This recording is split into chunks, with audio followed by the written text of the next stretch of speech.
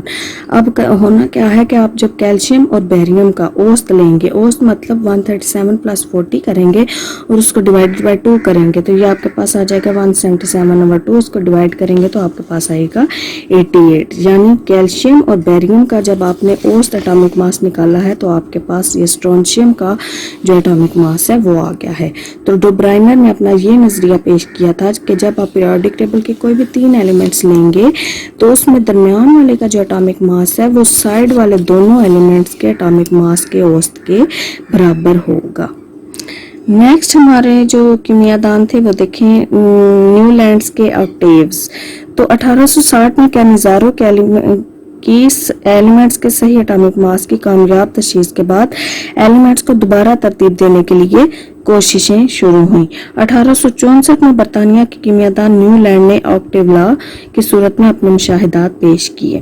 اس نے مشاہدہ کیا کہ اگر ایلیمنٹس کو ان کے بڑھتے ہوئے اٹامک ماس کے حساب سے ترتیب دیا جائے تو آکٹیو کے 8ویں ایلیمنٹ کی کیمیائی خصوصیات اس آکٹیو کے پہلے ایلیمنٹس کے ساتھ ملتی ہیں۔ اب دیکھیں 1864 میں کیمیا دان ہے نیو لینڈز، اس نے جو ہے وہ اپنا مشاہدہ دیا تھا، اس نے کہا تھا آکٹیوز لا دیا تھا۔ تو آکٹیو کا مطلب ہوتا ہے 8، تو 8 ایلیمنٹس کو اگر ترتیب سے ارینج کیا جائے، اس نے کہا اگر بڑھتے ہوئے اٹامک ماس کے لحاظ سے ارینج کیا جائے ایلیمنٹس کو تو 8ویں ایلیمنٹ کی کیمیائی خصوصیات اس کے پہلے ایلیمنٹس کے ساتھ ملتی ہیں، یہ کہا تھا نیو لینڈ نے۔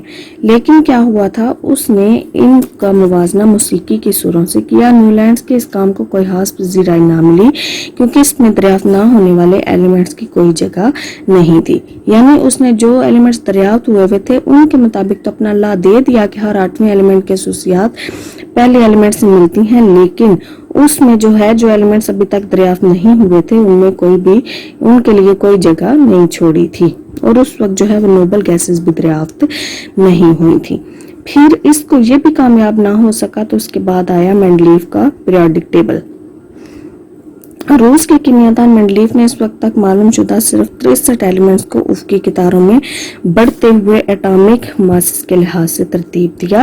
اس طرح ایک جیسے خصوصیات رکھنے والے ایلیمنٹس ایک ہی عمودی کالمز میں آ گئے۔ اس کے بعد مینڈلیف نے اپنا پیریوڈک ٹیبل بنایا اور اس نے کیا کیا تھا کہ 63 ایلیمنٹ جو اس وقت تک دریافت ہو چکے تھے ان کو افقی قطاروں میں بڑھتے ہوئے ایٹامک ماس کے لحاظ سے ترتیب دیا۔ اس طرح کیا ہوا کہ وہ ایک جیسے خصوصیات رکھنے والے جو سارے ایلیمنٹس تھے وہ ایک ہی عمودی کالم میں آ گئے۔ مثلا دیکھیں اگر ہم پیریوڈک ٹیبل میں دیکھیں تو اس نے کیسے ارینج کیا تھا کہ بڑھتے ہوئے اٹامک ماس کے لحاظ سے اس نے ایسے ارینج کیا۔ تو کیا ہوا کہ یہ فار ایگزامپل اگر گروپ کے یہ ایک ایلیمنٹس ہیں، ٹائٹینیم ہے اور یہ ZR ہے، HF ہیں، تو ایک گروپ کے سارے ایلیمنٹس کی خصوصیات ایک جیسی آئی تھیں۔ یہ ایلیمنٹس جو اس نے گروپس میں ارینج کیے تھے اس کو اس نے پیریوڈک ٹیبل کا نام دیا۔ اس نے اپنے کام کے نتائج پر پیریوڈک لا کی شکل میں اس طرح بیان کیا: ایلیمنٹس کے خصوصیات ان کے اٹامک ماسز کے پیریوڈک فنکشنز ہیں۔ یعنی یہ اس نے اپنا لا دیا تھا کہ ایلیمنٹس کے خصوصیات جو ہیں وہ ان کے اٹامک ماسز کے پیریوڈک فنکشنز ہیں۔ اس کا کیا مطلب ہے کہ ایلیمنٹ کے خصوصیات جو ہے وہ ان کے بڑھتے ہوئے اٹامک ماس کے لحاظ سے تبدیل ہوتی ہیں۔ اگرچہ مینڈلیف کا پیریوڈک ٹیبل ایلیمنٹس کو ترتیب دینے کی پہلی کامیاب کوشش تھی مگر اس میں بھی کچھ نقائص موجود تھے۔ مینڈلیف کے اپنے پیریوڈک ٹیبل میں آئسوٹوپس کی پوزیشن کے بارے میں وضاحت نہ کر سکنے اور بعض ایلیمنٹ کے بلحاظ اٹامک ماسز غلط ترتیب دینے کی وجہ سے یہ تجویز کیا گیا کہ ایلیمنٹس کو بلحاظ اٹامک ماسز ترتیب نہیں دیا جا سکتا۔ اس کا کیا مطلب، اس نے اپنے اٹامک ماسز کے لحاظ سے ایلیمنٹس کو ترتیب تو دے دیا لیکن اس میں جو ہے وہ آئسوٹوپس کے حوالے سے کوئی بات نہیں کی گئی تھی اور ان کے لیے کوئی جگہ نہیں تھی۔ اس کے علاوہ سارے ایلیمنٹس جو ہے وہ اگر اٹامک ماس کے لحاظ سے ترتیب دیے جائیں تو اس لحاظ سے وہ سارے ایلیمنٹس کی خصوصیات ایک جیسی نہیں تھیں، اس لیے یہ بھی ریجیکٹ کر دیا گیا، یہ بھی کامیاب ثابت نہ ہوا۔ اس کے بعد دیکھیں آپ کے پاس ہے پیریوڈک لا۔ 1913 میں ایچ موزلے نے ایلیمنٹس کے ایک نئے خصوصیات اٹامک نمبر کو دریافت کیا۔ اس نے مشاہدہ کیا کہ اٹامک ماس کی بجائے اٹامک نمبر سے ایلیمنٹس کو پیریوڈک ٹیبل میں ترتیب دیا جا سکتا ہے۔ ابھی تک آپ نے جتنے پڑھے ہیں پیچھے جتنے بھی کیمیادان پڑھے ہیں، جتنے لاز پڑھے ہیں ڈو برائنر کا، نیولینڈس کا اور مینڈلیف کا، تو انہوں نے آپ نے دیکھا کہ انہوں نے ایٹامک ماسز کے لحاظ سے ایلیمنٹس کو ترتیب دیا، لیکن جب ایٹامک ماسز کے لحاظ سے ترتیب دینے سے کوئی بھی جو ہے وہ پیریوڈک ٹیبل سیٹ نہیں ہوا، تو ایچ موزلے نے کیا کیا ہے کہ اس نے ایٹامک نمبر کے لحاظ سے پیریوڈک ٹیبل کو ترتیب دیا۔ اس نئی دریافت کی بنا پر پیریوڈک ٹیبل کی یوں اصلاح کی گئی کہ ایلیمنٹ کے خصوصیات ان کے ایٹامک نمبرز کا پیریوڈک فنکشن ہے۔ اس نے کہا تھا کہ ایٹامک ماسز کا پیریوڈک فنکشن ہے، اور یہ کہہ رہا ہے کہ ایٹامک نمبر، یعنی ایلیمنٹس کو اگر ان کے ایٹامک نمبر بڑھتے ہوئے ایٹامک نمبر کے لحاظ سے ترتیب دیا جائے تو ان کے خصوصیات جو ہیں وہ ایک جیسی ہوتی ہیں۔ کسی ایلیمنٹ کا ایٹامک نمبر اس کے نیوٹرل ایٹم میں موجود الیکٹرانز کی تعداد کے برابر ہوتا ہے، یعنی ایٹامک نمبر کیا ہوتا ہے کہ اس کے ایٹم کے اندر کتنے الیکٹرانز موجود ہیں۔ یہ ایٹامک نمبر الیکٹرانک کنفیگریشن کی بنیاد بھی فراہم کرتا ہے۔ یہ تھا آج کا ہمارا ٹاپک، جس میں ہم نے جو ہے وہ پڑھا ہے پیریوڈک ٹیبل کے بارے میں، اس کی ڈیفینیشن کے بارے میں، اور کون کون سے کیمیادانوں نے کون کون سے لاز جو ہیں وہ دیے تھے۔